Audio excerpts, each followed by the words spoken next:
RocSports, I'm back with another video. As you can tell by the title, it's time. We just finished the weigh-in, so now it's time to officially get my prediction for the fight. Let's get right into it. So, first thing first, shout out to PBC. I know PBC been on a lot of heat lately. We ain't got to get into that because it's not for that, but shout out to PBC because this is a dope card, man, from top to bottom. Even the cards that's not technically on the pay-per-view telecast, like that's on the undercard, it's just action-packed fights, man, from the start. So anybody that's just love boxing and you don't know too many of the fighters that's on here, I advise you to tune in because most of the fighters that's fighting are all in good fights. So I'm not gonna touch too much on the undercard in terms of individually because I want to spend that time on the actual main event, but tune in because this weekend is going to be huge for the welterweight division in its totality. A lot of contenders fighting this weekend. So, and a lot of them going to be wanting their shot, obviously, from the winner and the loser in the main event. But yeah, man, the fight is here. The fight is finally here, man. This is a great fight. This is a great fight. This is definitely going to be Fight of the Year candidate, I believe, or top performance candidate. It's going to be one of those two. This is everything that you would want in a fight, man. You got somebody like Errol, who's well respected in the sport. Ugas, well respected in the sport. Two great champions. This is it. Unification. And looking at that weigh-in though, first off, all week long, both fighters seemed like they was in shape, obviously. But then when Errol had his leading up until, they seemed like they both were in shape with the media workouts and stuff like that. But this week, this particular media workout, Errol looked great. Ugas too, they both look great. But at the weigh-in, man, both of them look great. Both of them look well hydrated, everything, and both of them look confident too. Ugas is very confident, man. His confidence right now, I believe, is skyrocketed through the roof right now. Coming off of that victory. If it's ever time for him to beat Errol Spence, it's now. So that's why I think that this is everything that you want in a championship fight. This is definitely a pay-per-view card and a pay-per-view fight. But let's get into the actual fight. So I got the tail of the tape pulled up. And I'm going to put it up on the screen so y'all can see it too. Ugas is 35, but he's a fresh 35 though. Errol is 32. I think he's about to be 33. He might have just turned 33, but I think he's 32. Ugas is 27-4 with 12 knockouts. And Errol is 27-0 with 21 knockouts. Ugas, 4 losses. Don't put too much stock in it because that happened much earlier in his career. Totally different fighter. Anybody that has watched Ugas know that. Ugas' reach is 69 inches though, and Errol has a 3-inch advantage at 72. So obviously with that jab, that's gonna be key. That's gonna be very key. So I'm gonna just say my prediction right now, flat out. I'm going with Errol Spence, man. Anybody that has tuned into my channel, obviously you know Errol is top 2 of my fighters, my favorite fighters. So I'm emotionally invested in this weekend. But at the same time, I'm also not biased at all. So this is definitely a good fight, man. This is a dangerous fight. But I'm going with Errol for the. If you watch my channel, you know I like to be bold on predictions in a sense, like go out on a limb. But I believe that he may get the stoppage. I want to say a late stoppage, 11th round for Errol. Yeah.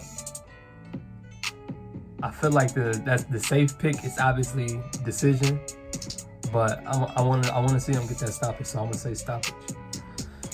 In terms of the actual fight, though, main reason what makes me give the edge to Errol, I know everything on paper is not in his favor, but the main thing that gives me the advantage is his punch output. And I know there's been a lot of talk about that, but that's true, man. Like, Ugas is a very good offensive fighter, crafty, just like any other Cuban. The southpaw style in terms of just being crafty and tricky, just a veteran in the sport. So he's gonna have success. Counter puncher, he's gonna have success, but he's just not active enough. And Errol is one of the most accurate and active fighters in all of boxing, not just in the welterweight division. So looking at his shape, I'm expecting to see that. I'm expecting to see him come forward. Ugas, I'm expecting it to be a chess match early first 3 to 4 rounds, I'm expecting a good chess match. And I'm expecting it to pick up really in the 5th round. And I think that Errol's going to get to his body early on.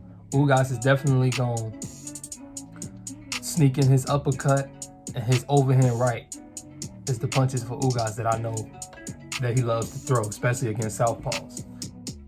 But yeah, he's just not active enough though. Errol is going to, the jab alone is going to do most of his damage for him, as we've seen in all of his fights, but especially his last fight against Danny Garcia. Yes, Ugas is better than Danny Garcia. Ugas, again, confidence is sky high because he's coming off that Pacquiao victory. Ugas got dog in him. Errol obviously has dog in him. But I believe that Ugas' game plan, he's going to try to move around early. Not necessarily move around for the whole round, but like he's going to do most of his work trying to, you know, find openings by moving around. But then I think it's going to come to a point in time where he's going to be forced to fight. And not necessarily forced, but like Errol's going to bring the fight out of him. And Ugas has shown in the past that he loves to fight. So I think that that's going to open up the fight, obviously. And I believe that Ugas will get caught in the exchange. We've seen Thomas Delorme drop him, and I know, again, that he took care of Thomas Delorme. But at the same time, again, that was caught in the exchange. Ugas and Errol both loves wide shots, but I believe that Errol is the smarter fighter. He's much better defensively than Ugas. You can touch Errol, for sure. Both fighters are flat-footed, but he's definitely better defensively sound than Ugas. I think he's better all around than Ugas because he's just the fundamentals, man. Like he said himself, he's the Tim Duncan of his boxing stuff. He might not be the fastest, might not be the most powerful, but he's pretty much good to great in almost everything. Ugas he's good at getting through that high guard. So that's going to be interesting to see how he gets through Errol high guard in terms of he has a very good counter right hand. He is sneaky coming through the high guard. He mixes up well, man. So that's why this is going to be a very, very good fight. I don't think he's going to run through Ugas. But I do think that I think it's going to be clear, but I don't think he's going to run through Ugas at all. But another thing that's an X factor for me, the critics. You got your people like Bernard Hopkins that was questioning the eye injury and questioning his will still, his mind, his grit, all of that, if he's still his passion for the sport. So I'm saying all that to say, I mean, I can go on and on, but I'm saying all that because he got a chip on his shoulder for sure. He's one of those fighters. He's been saying, I got the screenshots on my phone. I see and hear everything. So he for sure know what's going on. Ugas, though, I got so much respect for Ugas. A lot of people thought that he beat Sean Porter. I'm not in that group. I thought that Sean won the fight because, again, I didn't think that Ugas was active enough. But Ugas is 27-4, and I said this earlier. Those 4 losses, don't even count them, man. You can really just say he's 1 loss because all of those guys that he lost to before, he will beat again. And the fighters that he beat since then are even better than those guys. But nonetheless, the trainers, both has great trainers. Derek James, in my opinion, still doesn't get the credit that he deserves. But both has great trainers. X factor there. That eye injury, obviously you have to look at it and say it's an X factor. Errol says he's fine, but what do you expect for him to say? So it's going to be interesting to see if Ugas' game plan is even to test that eye early.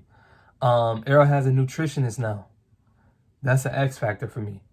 Him having a nutritionist tells me that obviously he was disciplined and focused throughout camp. But you can see it in the weigh-in, how fresh and everything. He just looks very hydrated and shredded.